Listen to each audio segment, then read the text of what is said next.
Bismillahirrahmanirrahim. Assalamualaikum warahmatullahi wabarakatuh.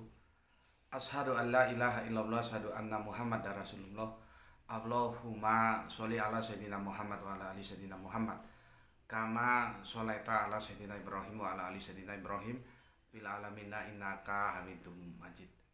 Sebelum kita lanjutkan mampir mimpi kali ini, aku mengajak kalian semuanya untuk berdoa kepada Gusti Allah Yang Maha Agung, ya, di mana doa itu kita panjatkan kepada Allah, ya, untuk saudara kita yang telah bersolawat terhadap channel dakwah ini hingga detik ini, ya, alhamdulillah channel ini masih dapat setia hadir dalam ruang-ruang diskusi kalian semuanya.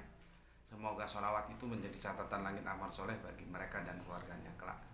Juga untuk seluruh viewer terkasihku dimanapun kalian berada, yang di mancanegara maupun di dalam negeri, ya, semoga selalu always dan always selalu, ya,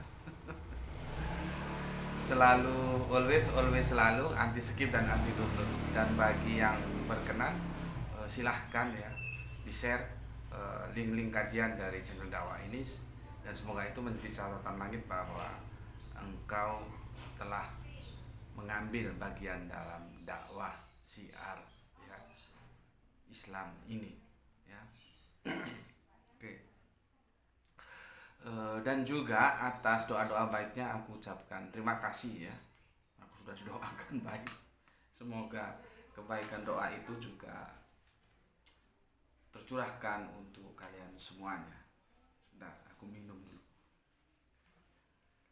Ini Grahito sudah berangkat, dia jadi panitia upacara tadi pagi, ya. Jadi kita syuting apa adanya, tanpa edit, tanpa apa namanya itu render, ya. Ya sudahlah, apa adanya yang bisa kita kerjakan kita kerjakan. Bismillahirrahmanirrahim. Jadi kalau ada kurang-kurangnya, ya, ada jelek-jeleknya, ya, dimaklumi saja. Oke, aku akan ngajak kalian, ya, kita bersama-sama untuk mendiskusikan tentang merdeka ini, ya, apa sih arti merdeka itu, ya, supaya kita semua bisa memahaminya. Jadi ternyata merdeka itu diksinya Sanskerta, ya, Sanskerta, dan dia Mahardika, ya. Jadi Mahardika, kemudian dialek kita menjadi merdeka, kan begitu. Kalau awalnya sih, ya, itu berarti dia mengalami polisemi, ada kaya, ada sejahtera, ada lagi kuat. Itu tentang arti dari Mahardika. Kemudian dalam edisi Melayu kan dia diserap, ya, itu mengalami pergeseran dalam tanda kutip, dia bergeser makna, ya, tapi masih bisa diterima lah, ya. Dia menjadi bermakna bebas, merdeka itu, ya. Jadi dari yang bermakna kaya, sejahtera, dan kuat masuk ke dalam serapan bahasa Melayu menjadi bebas. Berubah, ya, tapi tanda kutip, ya.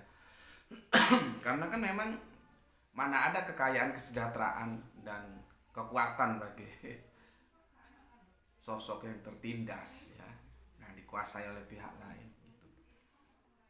Oke, kalau lengkapnya begini, tidak tergantung oleh pihak lain, itu merdeka. Nah, kemudian seiring perjalanan kebangsaan kita itu diserap menjadi bahasa Indonesia, sehingga kita memahaminya dalam edisi Indonesia dari bahasa Melayu, ya, yang Melayu juga awalnya dari Sanskerta, ya, seperti yang kita kenal seperti ini sekarang ini, ya. Dia menjadi bebas atau tidak bergantung kepada pihak lain, ya. Nanti pihaknya apa itu tergantung konteksnya. Maka dalam perspektif kebangsaan, nah sekarang kita masuk konteks kebangsaan ini, ya. Dalam perspektif kebangsaan dipahami tentang Indonesia yang merdeka itu bermakna, ya, Indonesia yang bebas, tidak tergantung pada bangsa lain yang ada di planet bumi ini. Itu kalau konteks kebangsaannya. Jadi bangsa Indonesia merdeka itu diartikan bangsa Indonesia yang bebas, tidak tergantung oleh bangsa-bangsa lain yang ada di planet bumi ini. Jadi kita sejajar dengan semua yang ada. Mau bangsa A sampai bangsa Z, kita sejajar. Ya. Oke, ya, lanjutkan. Secara de jure ya, karena ada perspektif de jure, ada perspektif de facto. Ya. Ini terlalu akademis ya. Tapi ya nggak apa-apa lah, kita belajar. Nanti kamu insya Allah kalau kamu paham bisa ngerti ya.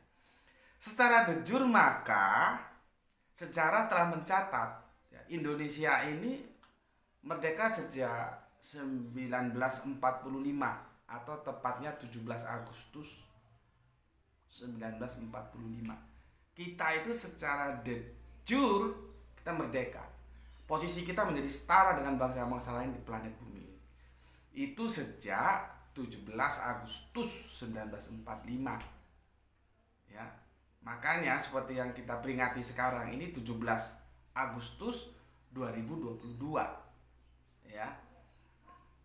Bila kita hitung hingga sekarang maka kisarannya ya alhamdulillah 77 tahun kita merdeka. Tapi itu secara de jure. Ya. Secara de jure itu begitu dan semua mengakui kan. Indonesia ini negara merdeka secara de jure. Tapi bila kita lihat secara de facto bagaimana? Ya. Apakah Indonesia sudah merdeka dalam artian bahwa kita memang Indonesia ini yang benar-benar bebas tidak bergantung pada bangsa lain yang ada di planet bumi ini? Coba dipikirkan kalau tadi kan secara de jure, sekarang secara de facto. Fakta. Itu gimana? Apakah kita memang benar-benar sudah merdeka? Ya. Kalau aku memahaminya gini, nanti kalian bisa bebas nanti di kolom komentar bagaimana pendapat kalian ya.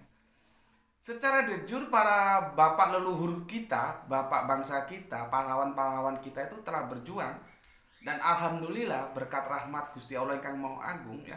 Kita berhasil mewujudkan Indonesia yang merdeka. Itu secara de jure itu begitu ya. Sehingga dunia mengakui kita ini bangsa yang merdeka, bukan bangsa yang terjajah. Dan itu sudah diperjuangkan oleh bapak leluhur kita, bapak-bapak bangsa kita, pejuang-pejuang kita. Ya. Dengan perjuangan ya yang itu dilakukan dengan sepenuh hati sehingga kemerdekaan itu dianugerahkan oleh Gusti Allah yang Maha Agung untuk kita. Itu secara de jure. Ya. Tapi kalau secara de facto ya, aku bilang belum selesai secara de facto ya. Belum selesai. Ini begini, ini agak panjang aku catat dulu ya. Secara de facto kita sebagai generasi penerus, kita nih, aku, lu, kita semua ini ya, secara de facto ini ya, sebagai generasi penerus, kita kan diwarisi oleh bapak bangsa kita, bapak leluhur kita ya, oleh pejuang-pejuang kita ya. Kita kan ini sebagai penerima warisan ya dari kemerdekaan itu ya. Maka kita harus terus berjuang bahu membahu ya sebagai anak bangsa untuk membangun negeri ini ya. Hingga satu saat kelak ya kita mewujudkan Indonesia merdeka dalam bidang apa? Pertama, 3 aja yang kita pegang ya. Politik, ekonomi, budaya. Ini kita harus bisa benar-benar mandiri. Sehingga kita benar-benar bisa menentukan ya segala hal dalam kehidupan berbangsa dan bernegara kita ya, dan tidak ditentukan oleh bangsa-bangsa lain ya. Kan gagah kalau gitu ya. Kita ambil sampel aja contohnya apa ya? Yang paling gampang itu pengelolaan sumber daya alam lah. Ya. Pengelolaan sumber daya alam. Dan ini ribet ini untuk membicarakannya karena nanti ada politik juga ada di dalamnya, teknologi juga ada di dalamnya, ekonomi, pasar juga ada di dalamnya. Semua diperlukan pemikirannya dalam hal pertambangan misalkan ya, pengelolaan sumber daya alam ya. Itu kan Indonesia ini kan kalau bahasanya sastra kan adalah bukan percikan ya, apa namanya? Pecahan surga ya. Pecahan surga yang dilemparkan ke bumi atau yang jatuh ke bumi itu Indonesia. Makanya Gus Plus mengatakan dalam 8 volume lagu karangan mereka yang itu labelnya Nusantara, belum lagi yang lain-lain yang tentang bagaimana hebatnya kita dianugerahi oleh Allah tentang Indonesia ini ya, sumber daya alamnya ya, keindahannya ya, iklimnya ya, segala macamnya ya.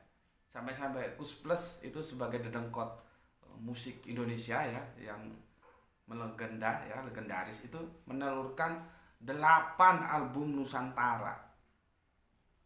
Ya, betapa indahnya Nusantara ini menjadi sebuah kata-kata dalam sastra. Pecahan surga yang jatuh ke bumi itu Nusantara ini, tanah kita ini. Ya. Nah, sekarang bagaimana pengelolaan sumber daya alamnya itu? Apakah kita ini contoh kecil loh ya. Kan ada politik tadi, ada ekonomi, ada budaya. Kalau ekonomi itu lebih juga runyam juga, ya. Sekarang misalkan aku nggak ngikuti sekarang. $1 tuh berapa ribu? Taruhlah terakhir aku ikuti itu $1 katakanlah 12.000 ya. Berarti kan 1 nyawa Amerika itu setara dengan 12.000 nyawa kita Indonesia.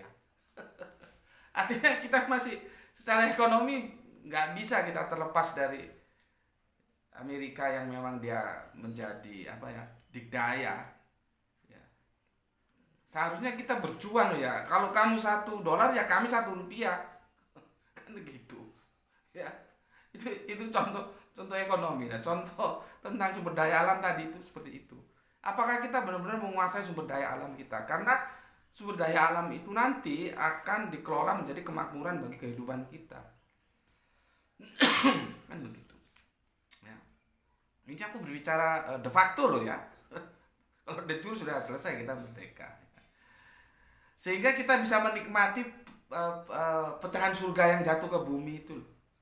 Bukan justru orang lain yang menikmati. Sehingga tidak ada lagi anekdot yang selalu kita dengar ya. Kan apabila seperti tadi malam di sini kita tirakatan memperingati berkah dari Gusti Allah Agung tentang kemerdekaannya, kita tirakatan, kalau kami bilang tirakatan deso gitu ya, kita selamatan Jawa kan gitu, selamatan ya, makan, berdoa sama Allah ya, berterima kasih, bersyukur atas kemerdekaan ini ya. Terus kan dilanjutkan lomba-lomba gitu ya, di desa, di kota sama aja lah ya di tempat kalian ya.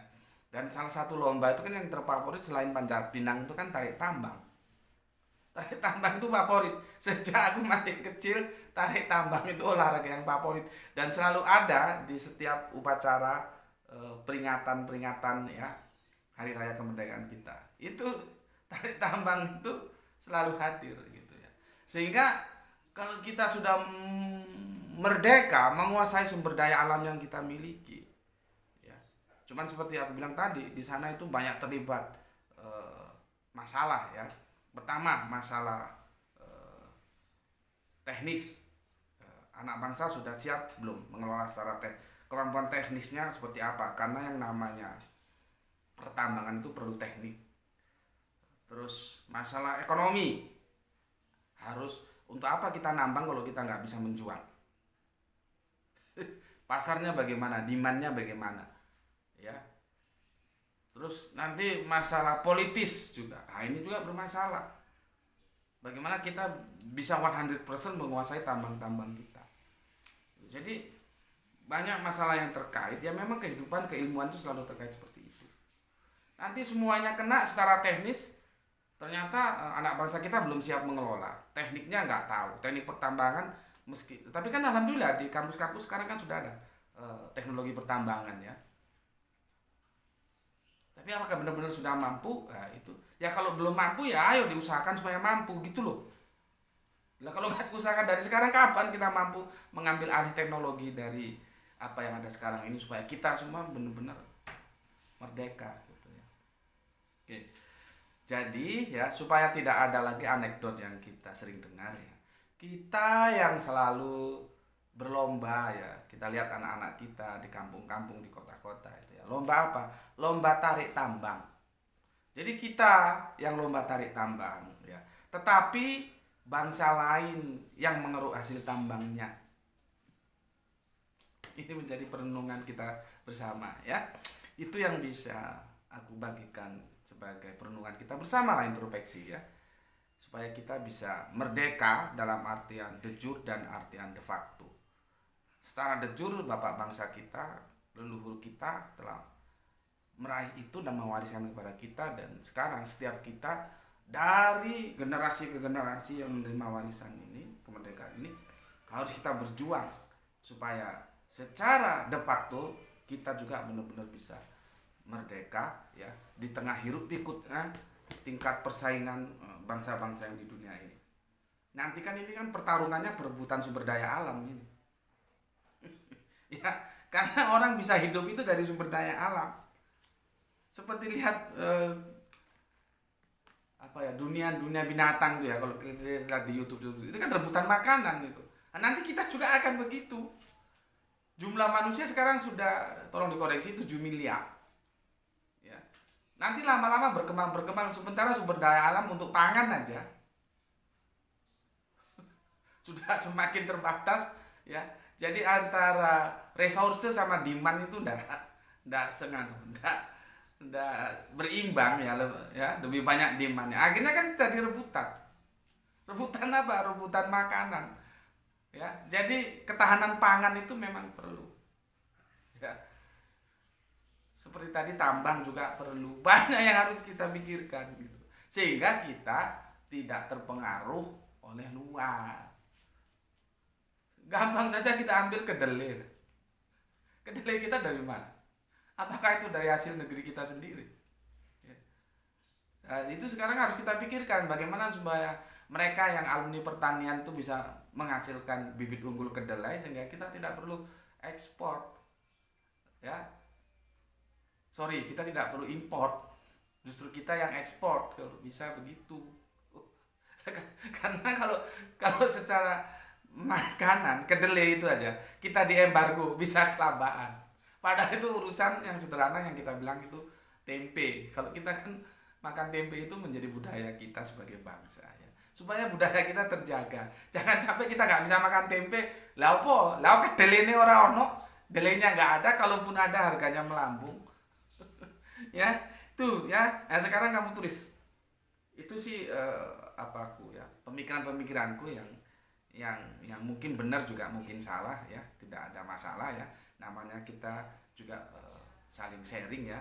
Sekarang tulis apa arti merdeka menurutmu, tulis di kolom komentar ya, dan dari itu kita bisa sama-sama berjuang ya untuk mewujudkan Indonesia yang merdeka, Indonesia yang lebih baik ke depannya. Tentunya tetap berjuang dan berdoa kepada Gusti Allah yang Agung, semoga negeri ini negeri yang diberi barokah ya, untuk kita, untuk anak-anak kita, dan untuk cucu-cucu kita ke depannya. Bismillahirrahmanirrahim. Merdeka, merdeka, merdeka. Alhamdulillahirabbil alamin.